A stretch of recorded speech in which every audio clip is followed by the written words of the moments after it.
لله رب العالمين وبه نستعين على أمور الدين والصلاة والسلام على أشرف الأنبياء والمرسلين سيدنا ومولانا محمد بن عبد الله ورسول الأمين وعلى آله وصحبه أجمعين. سبحانك لا علم لنا إلا ما علمتنا إنك أنت العليم الحكيم ولا حول ولا قوة إلا بالله العلي العظيم. أما بعد. Alhamdulillah, syukur kepada Allah Subhanahu wa taala dapat kita berhimpun pada malam ini. Mudah-mudahan kita mendapat rahmat serta keampunan daripada Allah Subhanahu wa taala. Tuan-tuan, puan-puan, ibu, ayah-ayah yang dirahmati Allah Subhanahu wa taala sekalian, malam ini kita akan baca hadis yang terakhir bagi kitab 40 hadis tentang hukum fiqh, iaitu hadis yang ke-40. Dan bacaan kita pada malam ini adalah bacaan yang terakhir bagi kitab ini, iaitu penutup bagi kitab yang kita dah baca selama beberapa tahun. Habis 40 hadis ni sama-sama akan tahu. Jadi alhamdulillah malam ni kita sampai hadis yang ke-40. Korang-korang kita dah baca 40 hadis Nabi sallallahu alaihi wasallam. Jadi malam ni kita akan baca penamat, iaitu hadis yang terakhir bagi kitab 40 hadis tentang fiqh yang telah disusun oleh Imam Zakiyuddin Al-Mundhiri rahimahullah ta'ala dan diterjemahkan oleh Fadil Ustaz Zahid Hashim hafizahullah ta'ala. Baik, kita baca hadis yang ke-40. Wa bihi qala an Aisyah radhiyallahu anha qalat an Aisyah radhiyallahu anha an Rasulillah sallallahu alaihi wasallam qala la tuqta'u yadu sariqi illa fi rub'i dinarin fasa'ida. Rawahu Bukhari wa Muslim. Artinya daripada Aisyah radhiyallahu anha, daripada Nabi sallallahu alaihi wasallam bersabda, tangan pencuri tidak dipotong melainkan pada kadar 1/4 dinar atau melebihi daripada 1/4 dinar. 1/4 ataupun lebih dinar. Baik, kita dapat baca dia punya keterangan. Sebelum dipotong tangan pencuri, hakim mestilah meneliti syarat-syaratnya terlebih dahulu. Tuan-tuan, walaupun kita baca hadis disebutkan berkaitan dengan tangan pencuri yang melakukan rompakan pencurian melebihi syarat ataupun hak yang telah diletakkan oleh Nabi SAW, maka tangannya dipotong. Itu hukum yang telah diletakkan oleh Allah Subhanahu wa taala. Allah letak dalam Quran hukum potong tangan, hukum sebat orang minum arak, rejam orang mati. Ini hukum yang Allah letak.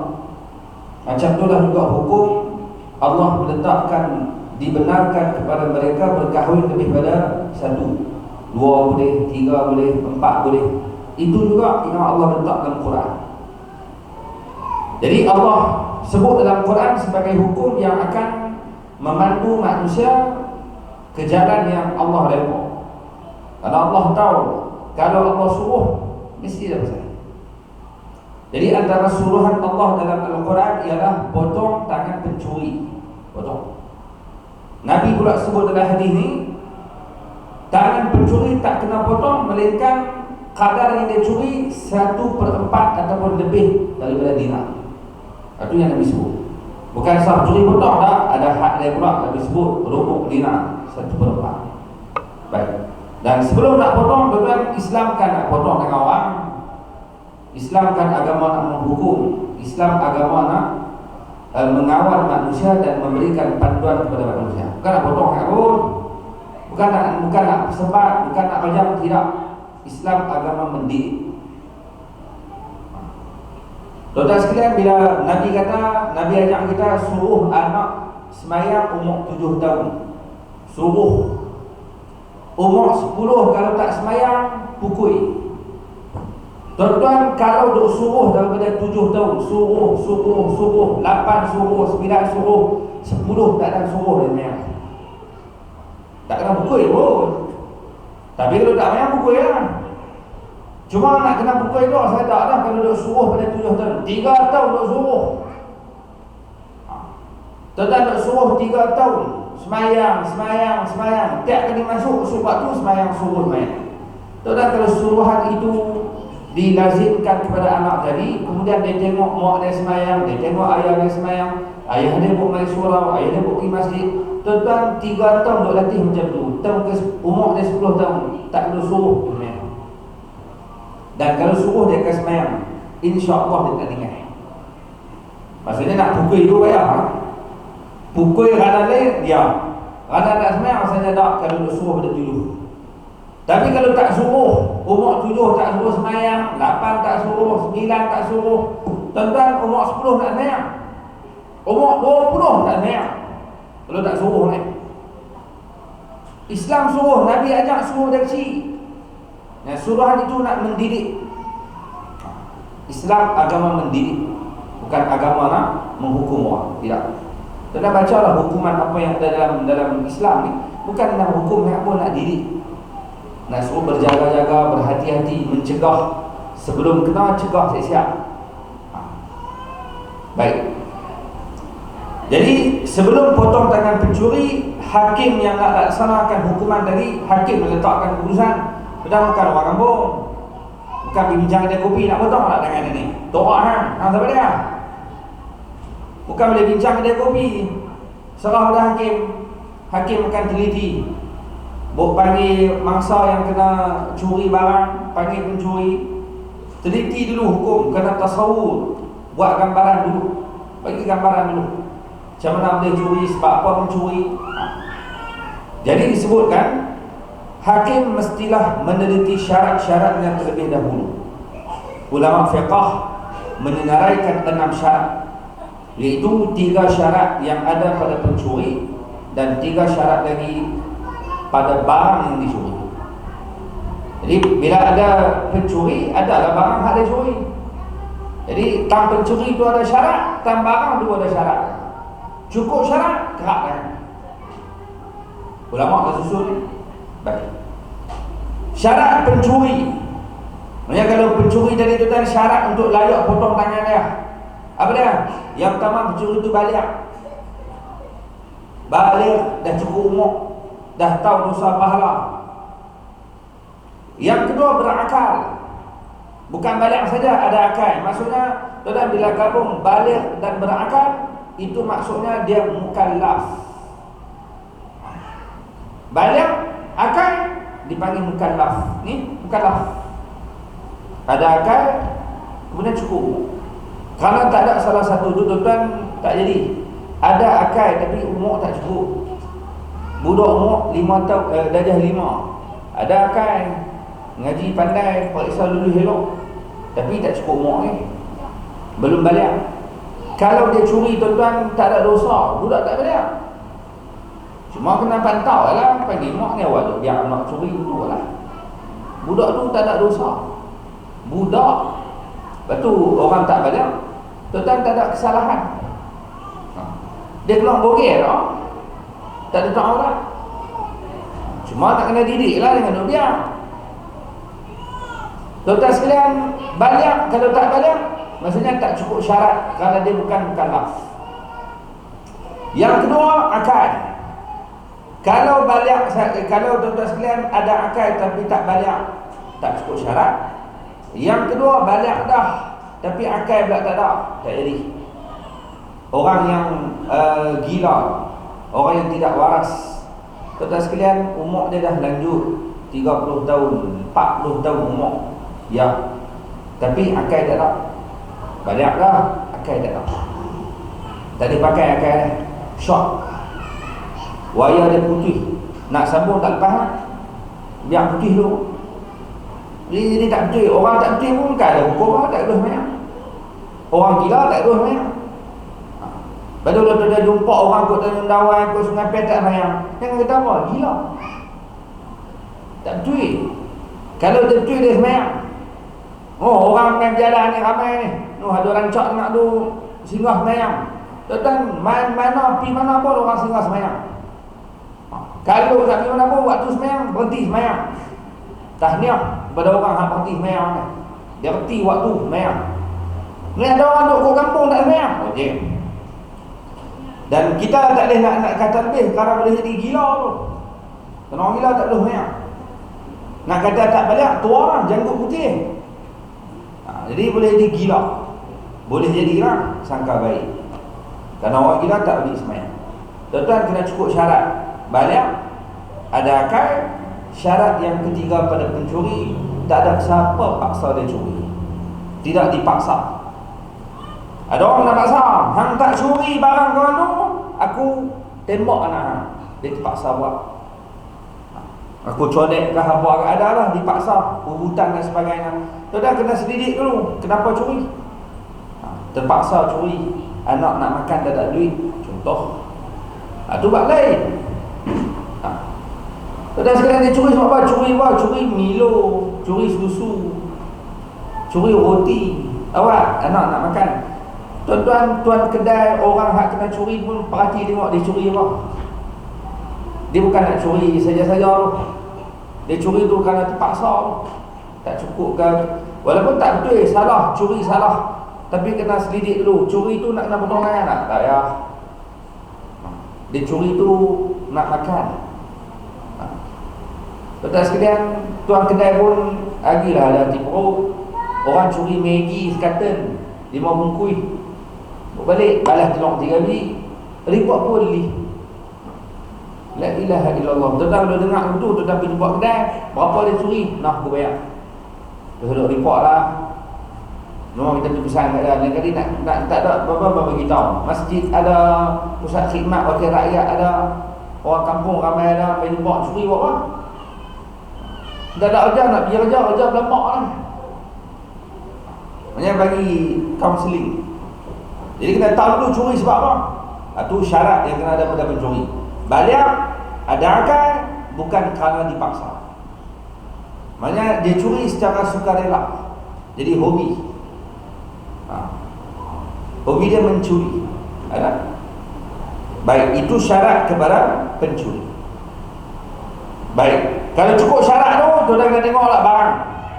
Maksudnya untuk kerak tangan dia cukup dah. Syarat untuk pencuri cukup 3 lah. Tengok syarat 3 lagi pula pada barang yang dicuri. Barang apa? Kalau kena 6 syarat, kerak tangan. Baik, apa syarat barang pula? Syarat barang yang pertama, nilai barang itu mestilah sekurang-kurangnya sama dengan 1/4 dinar. Nilai dia, apa dia curi itu sama dengan nilai 1/4 dinar, atau menyamai nilai 1 gram emas. Dan ni 1 gram balik 305 ringgit. Nampak sangat 25 gram. Betul lah, lebih kurang 290. Hari naik sikit, turun sikit area tu ya. Katalah 300 1 gram. Kerana 1 dinar pada hari ini bersamaan lebih kurang 4 gram emas. 1 dinar sama dengan 4 gram. Jadi kalau 1 gram 300 ringgit, 1 dinar kali dengan 4, 1,200. 1 dinar. Oh, mahal. Kita tengok orang akad nikah, mas kahwin berapa? 1 dinar. Oh, dia lah. Satu lah. 1 dinar 1,200. Tapi nampak gerah lah dinar tu. Mas dinar tu lah. Baik, tuan-tuan sekalian, 1 dinar 4 gram. Syarat kepada barang yang dicuri itu melebihi sekurang-kurangnya 1/4 daripada dinar. Hanya kena bagi 4 lah. Jadi kalau 1 dinar 4 gram emas, 1/4 1 gram. 1 gram emas nilai dia 300 ringgit. Maksudnya kalau barang yang kena curi itu nilai dia 300 dan ke atas. Maggi sebungkus dengan 300 telur 3 biji, telur nak tambah main 300 maksudnya semua tu tak kena. Simple, balas roti sepapan, roti gadi ni balas kaya. balas rumput lekor. Lalu tu lah dia curi sikit-sikit. Dah, curi dosa. Tapi tak, kita bincang ni kerak tangan. Tuan curi sekupang masalah. Bukan kita kata okey lah sebungkus Maggi ya pun. Ni kita bincang isu kerak tangan ke tak. Sebungkus Maggi tak kena kerak. Dosa tak dosa. Kamu berdosa curi barang orang. Dosa. Kalau yang disebutkan itu dah kita bincang berkaitan dengan syarat untuk kerak tangan pencuri tadi, barang apa dicuri. Lebih pada RM305 nilai 1 gram emas baru kenakan. Syarat lawan hak pada barang. Tengok nak barang apa. Dan ni orang curi motor. Motor lebih lah. Maksudnya kalau tuan dia curi, pencuri tadi ada akal. Pencuri tadi balik. Dan dia tidak dipaksa mencuri. Baik, syarat mencuri cukup. Barang nak curi pula, balas motor wai suku. Dan ni dia berkata ingat ada permintaan supaya lesen motor dibuka B-full. Tak ada ambil dah. Ni kalau naik motor besar sikit kena ambil lesen lain. Tak payah naik motor boat pun tak apa. Jadi motor boat lesen lain. Tu main dah laut. Ni motor boat darat ni 500cc, 750cc.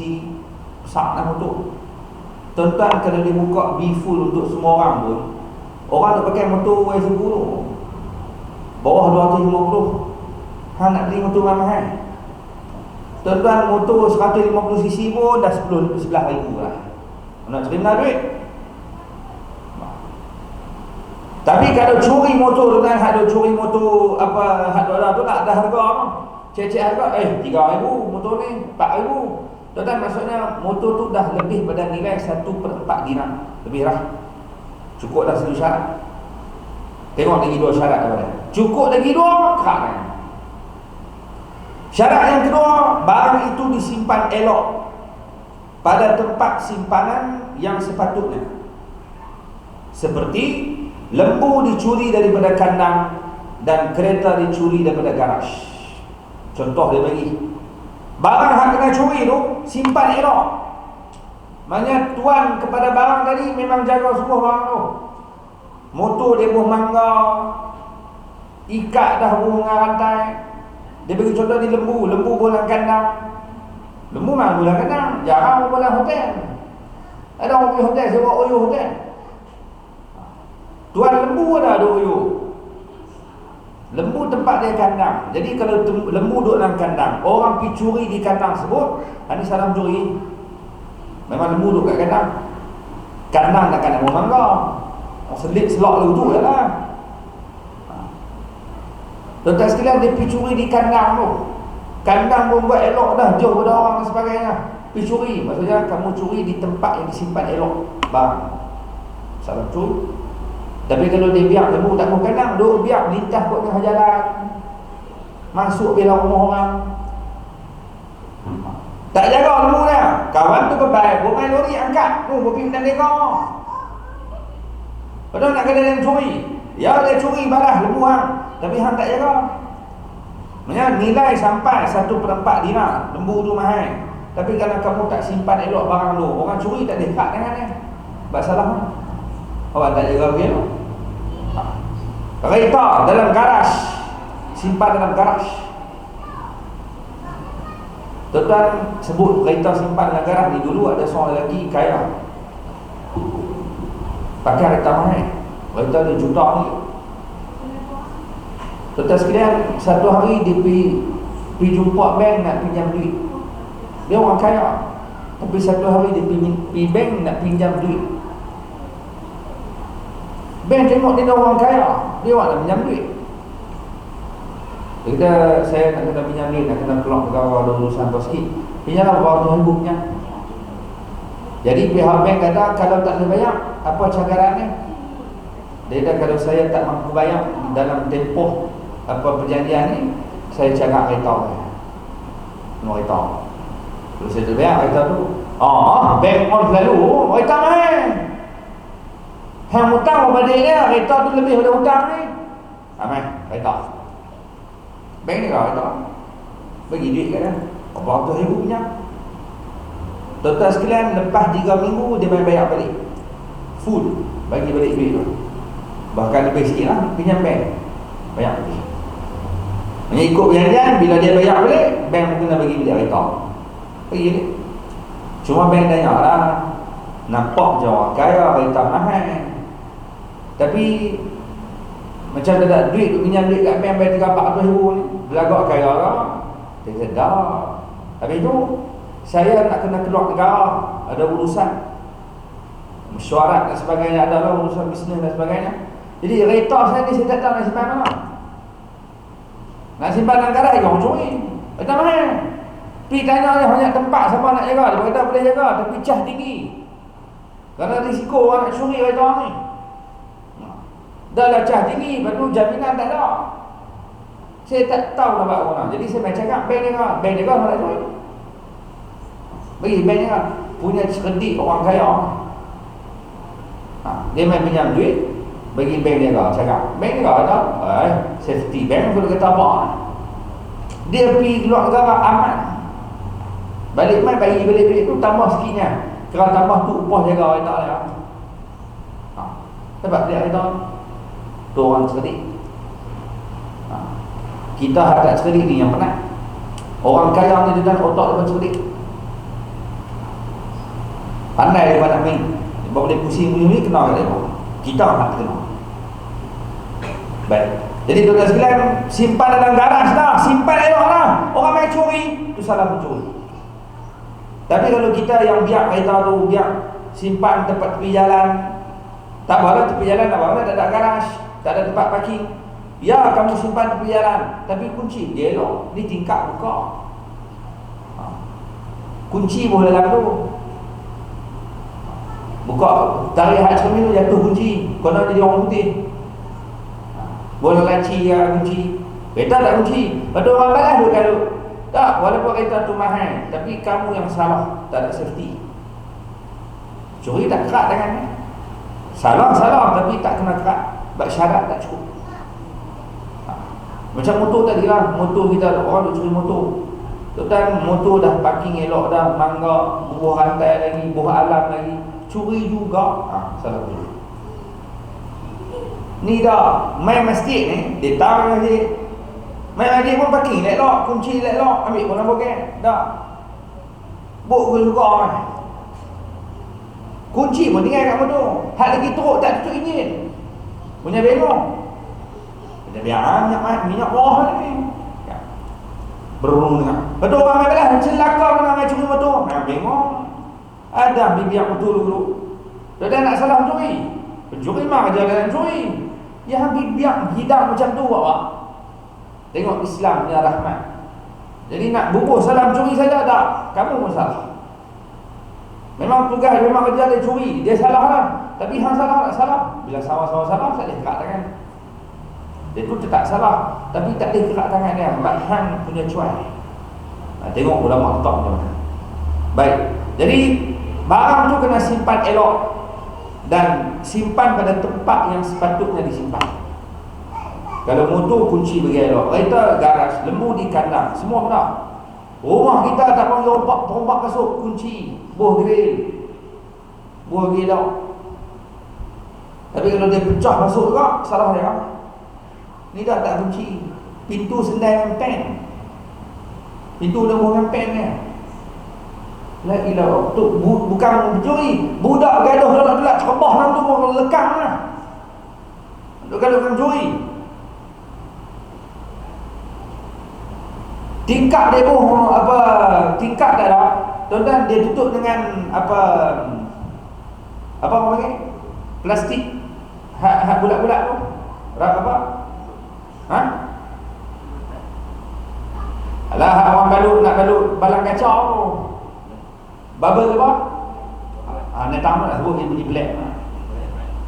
Bubble wrap tu lah. Hang buah tu yang dekat.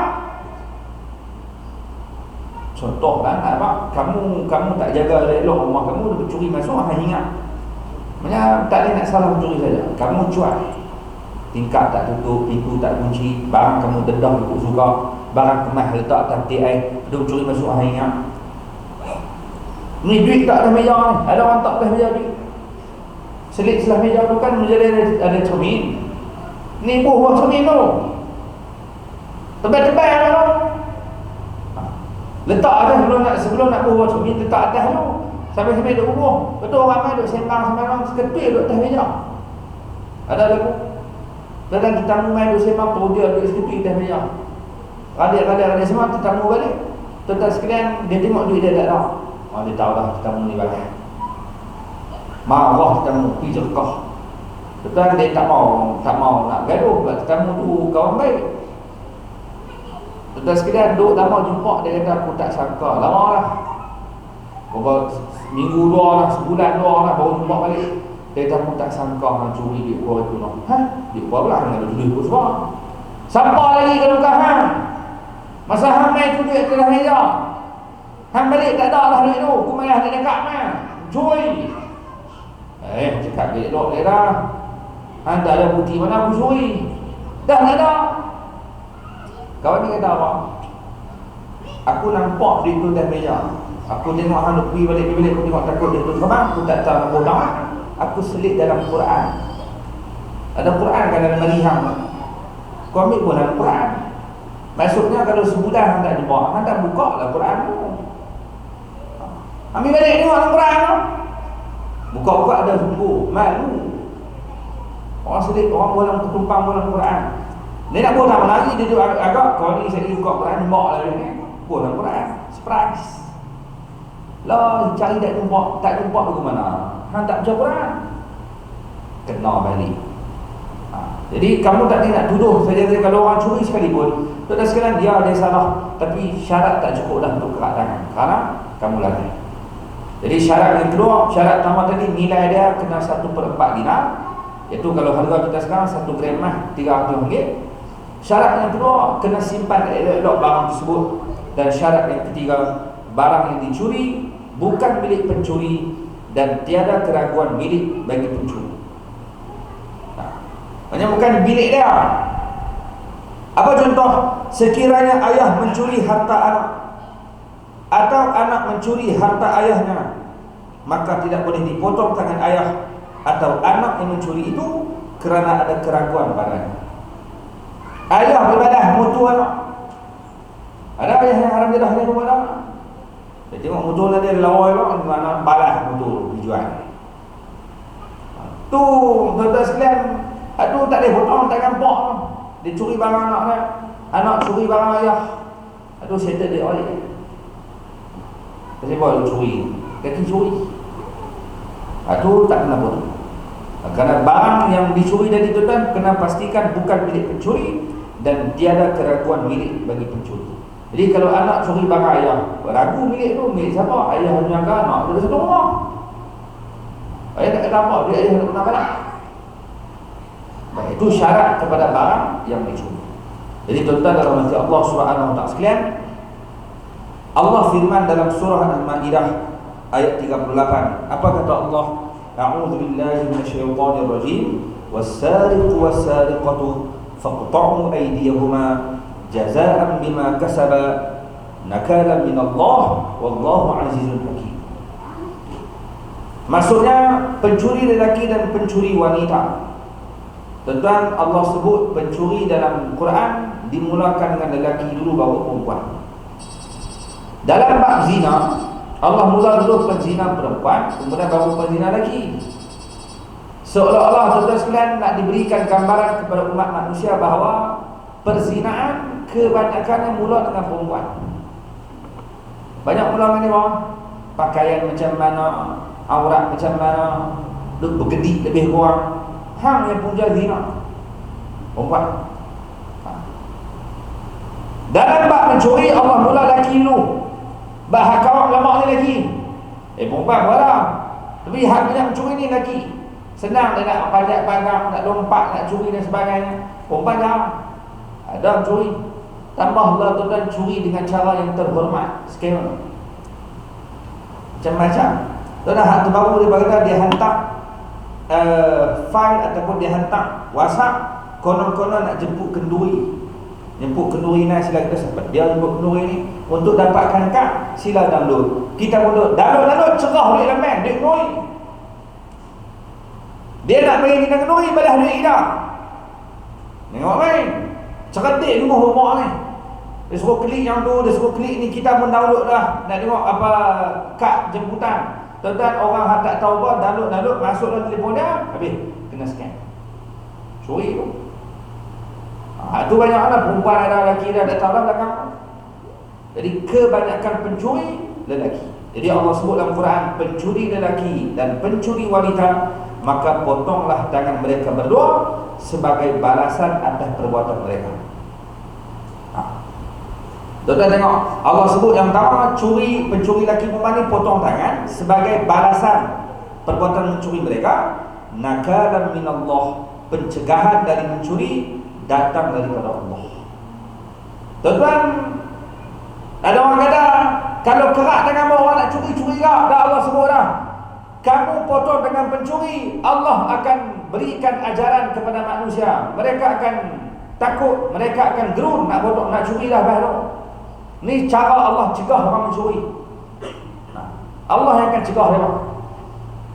Hang buat yang Allah suruh. Dan saat laksanakan apa yang Allah suruh, tuan-tuan sekalian akan tengok hasil dia. Buatlah tengok. Jauh lagi lah tuan-tuan, negara kita nak dapat hukuman macam tu jauh bukan senang nak buat. Perlukan kepada penelitian yang panjang lebar. Tapi keinginan tu teringin nak tengok. Tuan-tuan, macam mana pencegahan daripada Allah. Tuan-tuan, hukuman yang ada sekarang ni tak mampu mencegah. Hukuman teruk. Pengedar dadah gantung sampai mati.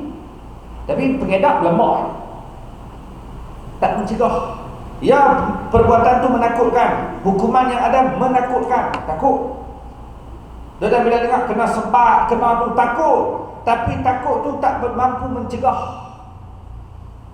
Tapi hukuman yang Allah letak dalam Quran, pencuri potong tangan. Tuan-tuan, hukuman yang Allah letak ni mampu mencegah. Tak kira try no? Tak mau try. Cuba buat tengok dua-dua hang nak jalankan hukuman ni pun boleh. Ikut nak pilih jalan mana. Mencuri, kalau mencuri ditangkap cukup syarat semua. Baik nak hukum cara hak ada ke nak ikut cara Islam. Tanya hak kena curi. Mangsa-mangsa, jangan tanya mencuri. Tanya mangsa.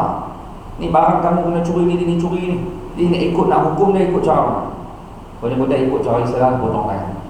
Trend hak seorang. Allah sebut nakalan minallah. Ini pencegahan daripada Allah Subhanahu wa taala. Pada tuan-tuan, ibu, ayah-ayah dirahmati Allah Subhanahu wa taala sekalian, perintah Allah tadi nak suruh kita buat supaya manusia boleh belajar. Segala yang Allah suruh tadi ni adalah penawar bagi penyakit yang ada di kalangan manusia. Allah tahu. Allah kata penzina ada yang kena sebat, ada penzina yang kena rejam, pencuri potong tangan. Kalau tuduh orang berzina tak ada saksi, sebat. Semua tu pencegahan daripada Allah. Try buat tengok. Tak ada sebab orang ni dah tercegah. Tuduh je orang berzina pun main 4 saksi. Tak ada 4 saksi, sebab dia betul dia ni berzina, hang tengok sendiri. Tapi ada 4 saksi, tak ada. Hang tuduh sebab supaya orang nak sebut perkara tu pikir nak kali. Aku tak cukup 4 saksi, aku tahu dia berzina, aku nak tuduh tak boleh. Aku dah dapat saksi. Sengat tak boleh tahu. Mana tahu orang tu taubat berubah. Semua tu akan mencegah. Kalau begitu syok tak boleh nak tegur orang. Takkah Allah kata Allah akan cegah melalui. Allah nak cegah orang dia senang-senang tuduh. Senang dia tuduh zina, senang dia tuduh dia, senang. Bukti boleh buat. Bukan payah. Dia telefon kata mai saat ni nak suruh buat ajar apa sikit ni, kita pun tak ada siapa pun. Dia buat perangkat bersama kat pun kena. Boleh jadi tu. Dia tengok dalam filem kan dia boleh buat tu. Dia boleh create untuk jatuhkan fitnah pada seseorang. Islam mencegah daripada menuduh main ikut suka, boleh main pak saksi. Islam mencegah. Macam ni kak, curi kerak. Dan bukan ikut orang. Nabi pernah sebut dalam hadis, kalau Fatimah binti Muhammad anak Nabi SAW, Fatimah anak yang Nabi sayang, Fatimah Az-Zahra, anak kesayangan Rasulullah. Tuan-tuan, Fatimah perempuan paling afdal dalam dunia. Fatimah Az-Zahra. Ni Majid Al-Fatimah ni. Fatimah sebenar nama anak Nabi SAW. Fatimah Az-Zahra. Dan Fatimah anak kesayangan Nabi. Dia orang pertama yang akan masuk syurga. Orang pertama. Ulama bincang antara Khadijah dengan Aisyah, isteri Nabi, mana lagi afdal? Kata ulama, Khadijah. Khadijah lebih afdal berbanding Aisyah. Aisyah afdal lah. Tuan-tuan, Aisyah pernah dapat kiriman salam daripada Jibril. Jibril pernah datang jumpa Rasulullah, kirim salam aku pada Aisyah. Jibril kirim salam, Habis minta. Dan kata, oi, malaikat Jibril, ketua malaikat kirim salam, Allah. Tuan-tuan sudah bak teruk. Tuan-tuan dengar kuliah ni, tiba-tiba dengar ada polis. Perintah polis bunyi-bunyi hingat adalah turun seorang wakil Istana Kedah. Dia masuk, dia minta maaf, dia dah ganggu Palung Leh dah, Palung Leh dia dah. Kita menunjuk dulu. Dia bang, dah kami sampaikan salam dari Sultan Kedah. Tu dia Sultan Kedah kirim salam. Contoh. Dan dia dapat kiriman salam daripada Sultan Kedah. Kita katalah contoh. Kita hak dengar ni, kita dengar ini siapa dia? Oh, yang kemah ni. Sultan kirim salam. Boleh. Dia pula kalah, hang kirim salam balik ah. Hang kirim salam kedua. Kita dia siapa dia ni?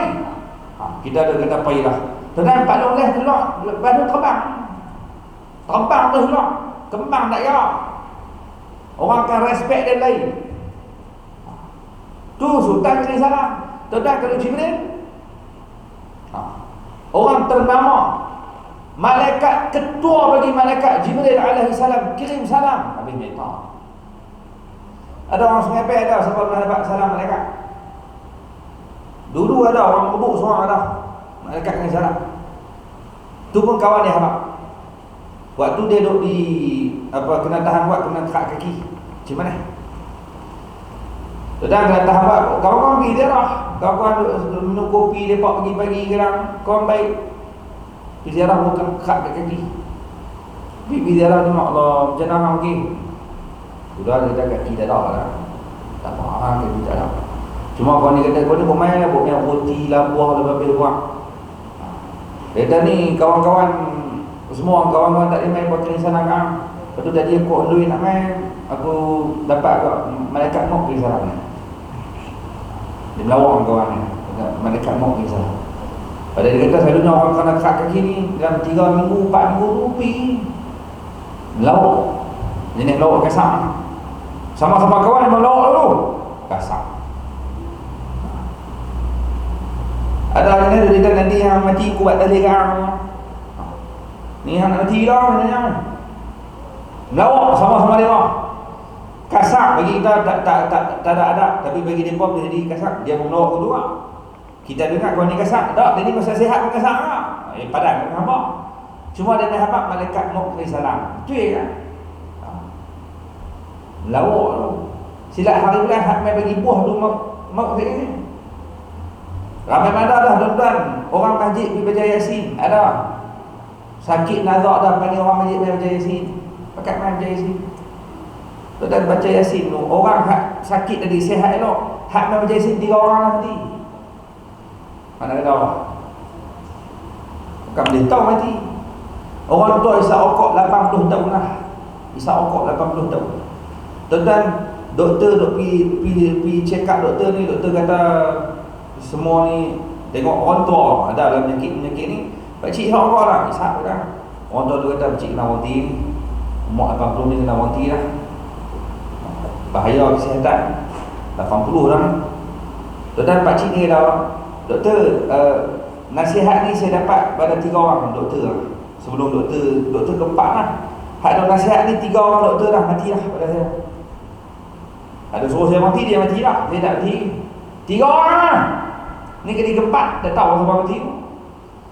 Kita dah ingat hak nasihat tu sihat elok. Ya, sihat-sihat, mati tak tahu. Jadi tuan-tuan, Aisyah dapat kiriman salam daripada Jibril. Hebat lah. Khadijah pun pernah dapat, Jibril pernah kirim salam, tapi mulianya Siti Khadijah kerana dia mendapat salam juga daripada Allah Azza wa Jalla. Jibril pernah datang bawa kiriman salam daripada Allah dan katanya, sampaikan salam aku juga kepada Khadijah, kata Jibril. Maksudnya Jibril mengirim salam, Allah mengirim salam. Jadi kedudukan Khadijah tinggi, lebih afdal berbanding Aisyah. Dan tuan-tuan, ayah-ayah dirahmati Allah sekalian, tetapi kalau nak dibandingkan antara Khadijah, Aisyah dengan Fatimah anak Nabi, kata ulama yang paling afdal di kalangan wanita adalah Fatimah Zahra. Siti Fatimah anak Nabi SAW adalah perempuan yang paling afdal. Dia perempuan pertama masuk surga, Fatimah. Kenapa dia paling afdal? Kerana dalam badan dia mengalir darah Nabi. Dia anak Nabi, Fatimah. Cucu Nabi Hasan Husain daripada Fatimah Az-Zahra, di keturunan yang mulia. Jadi Fatimah perempuan yang paling afdal. Tuan-tuan, seafdal-afdal Fatimah ni Nabi sebut apa? Kalau Fatimah binti Muhammad mencuri, aku kerat dengan dia. Kalau Fatimah curi, Fatimah pun aku kerat. Bukan nak anak dia mencuri, tidak. Nak beritahu kata hukum ni bukan untuk orang lain. Untuk anak aku tak payah, untuk orang lain dah. Anak aku berbuka kalau dia curi. Tapi nak kerak dia cukup syarat dia lah. Maksudnya hukum agama ni bukan untuk orang tertentu dah, untuk semua orang. Tak kira siapa. Lah ikut orang, hak ni kena, yang ni tak kena. Kalau ada ni tak kena, orang lain kena. Kalau dekat kerja biasa ni, tuan-tuan, kalau masuk mahkamah, tuan-tuan ada kerja sikit-sikit dia, tuan-tuan kena ada kes mahkamah. Gantung kerja, tak ada kerja. Kalau ada satu dua, payah direhatkan pada kerja, cuti tambah gaji, pergi negara yang tebu, cari duit. Untuk orang bawah lah, hak curi Milo Steam masuk penjara, hak curi Colgate 2 kotak kena tangkap. Nu hak balas kilang kain, hak balas kilang Colgate dan sebagainya, kena cek balik, bagi sama Allah semua senang. Lepas tu Nabi sebut kalau Fatimah dia curi, bukan kerak dengan dia. Dia kena ada syarat dia. Pencuri syarat dia apa? Barang yang dicuri pun syarat dia. Jadi itu semua adalah pencegahan daripada Allah Subhanahu wa taala. Dan hujung ayat Allah kata, wallahu azizun hakim, dan Allah maha perkasa lagi maha bijaksana. Allah bijaksana, Allah tahu apa yang diperintahkan kepada umat manusia. Baik. Jadi tuan-tuan yang dirahmati Allah Subhanahu wa taala, itu hadis yang dapat kita baca pada malam ni. Dan sedikit penutup yang ada di sini, dia kata, Al-Hafiz Al-Imam Mundhiri radhiyallahu anhu berkata, aku mengakhiri kitab ini dengan hadis yang dipilih oleh Imam Al-Bukhari sebagai hadis terakhir dalam kitab sahihnya. Jadi Imam pengarang kitab ni dia letakkan hadis yang terakhir sebagaimana Imam Al-Bukhari letakkan hadis itu juga dalam kitab yang terakhir. Dan apa hadis itu? Iaitu hadis yang berikut, an Abi Hurairah radhiyallahu anhu qala Rasulullah sallallahu alaihi wasallam, kalimatani khafifatani 'ala al-lisan thaqilatani fil mizan habibatani ila rahman subhanallahi wa bihamdihi subhanallahil azim. Daripada Abu Hurairah radhiyallahu ta'ala anhu berkata, Rasulullah sallallahu alaihi wasallam bersabda, dua kalimah yang ringan di atas lidah, kalimatan khafifatan 'ala lisan. Ada dua kalimah kata Nabi yang sangat ringan di lidah, mudah aja nak sebut kalimah itu, tetapi thaqilatan fil mizan. Walaupun lidah ringan menyebut, tapi kalimah tadi akan memberatkan timbangan mizan nanti. Ringan di lidah, tapi kalau siapa sebut, berat timbangan mizan nanti. Habibatan ila Rahman, dan dua kalimah tadi pula sangat disukai dan dicintai oleh Allah yang Maha Pemurah. Allah suka dengar kalimah itu. Apa dia? Kata Nabi sallallahu alaihi wasallam, subhanallah wa bihamdihi subhanallahil azim. Itu zikir yang Nabi sebut dua kalimah, siapa sebut mudah disebut di mulut tapi berat di timbangan mizan, dan Allah sangat suka kepada kalimah tersebut. Kena sebut banyak lah. Jadi dia akhiri hadis tersebut nak pesan kat kita supaya setelah kita baca hadis Nabi SAW, beramal dengan apa yang kita telah pelajari. Dan tuan-tuan sekalian, banyakkan zikir kepada Allah Subhanahu wa taala, antaranya subhanallah wa bihamdih, subhanallahil azim, supaya dapat memberatkan timbangan mizan kita di akhirat kelak. Imam Al-Mundhiri berkata, kitab ini telah disalin oleh Na'im bin Muhammad, itu anak muridnya, pada tahun 814 Hijriyah. Hari ini 1445. 45. Okey, 45. 1444 kan 45. Tolak dengan 814, setengah lah. 1400 nak tolak 8, dekat 600 tahun lah. Jadi tuan-tuan sekalian, maksudnya 600 tahun dulu ni kitab cuma diterjemah kan. Penulisan ni dah makan masa ratusan tahun dah ditulis. Maka disebutkan oleh di dalam penghujung ni tuan-tuan, semoga Allah merahmati sesiapa yang membaca kitab ini dan mendoakan kepada penulisnya dengan rahmat, juga kepada sekalian muslimin dan muslimat. Jadi didoakan semoga kita semua mendapat rahmat, kerana kita antara orang yang pernah membaca kitab yang telah disusun oleh Imam Al-Hafiz Imam Al-Mundhiri radhiyallahu ta'ala anhu, dan semoga kita diberkati dengan membaca kitab yang telah disusun oleh beliau, dan juga mendoakan kepada penulisnya dengan rahmat, dan kepada sekalian muslimin dan muslimat, orang Islam yang beriman kepada Allah Subhanahu wa ta'ala. Wallahu a'lam. Sallallahu ala sayyidina Muhammadin walhamdulillahi rabbil alamin. Tamat bacaan kitab kita ni berkaitan dengan 40 hadis tentang hukum fiqh.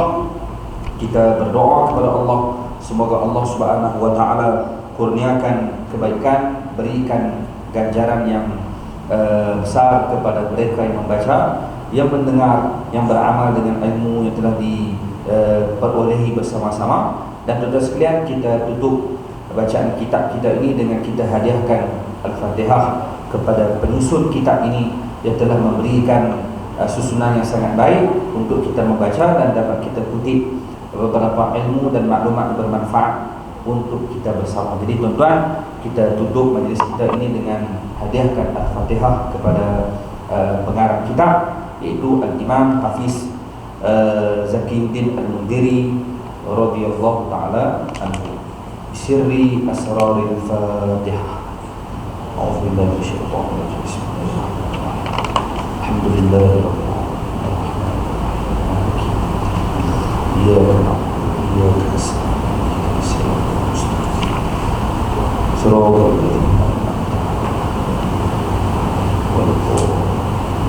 Jadi tuan-tuan sekalian, dulu yang boleh kita kongsikan pada malam ini, semoga ada manfaat, semoga diberikan barakah, diberikan kebaikan. Semoga Allah Subhanahu wa ta'ala panjangkan umur untuk kita terus baca lagi hadis-hadis Nabi SAW. InsyaAllah pada pertemuan akan datang kita akan tengok pula beberapa kitab yang lain untuk kita baca, juga berkaitan dengan hadis Nabi kita Muhammad. Semoga dapat kita mendengar, walaupun kita tak pernah bertemu dengan Nabi SAW, tapi kita nak mendengar perkataan ayat yang pernah keluar daripada mulut Sayyidina Rasul sallallahu alaihi wasallam. InsyaAllah jumpa ini masa akan datang.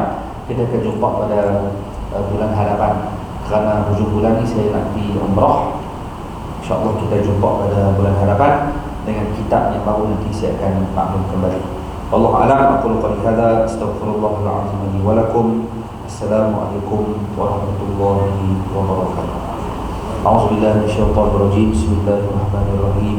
اللهم اجعل جمعنا هذا جمعا مرحوما وتفرقنا من بعده تفرقا معصوما. اللهم انفعنا بما علمتنا وعلمنا ما ينفعنا وارزقنا علما ينفعنا برحمتك يا ارحم الراحمين. وصلى الله على سيدنا محمد والحمد لله رب العالمين. السلام عليكم ورحمة الله وبركاته.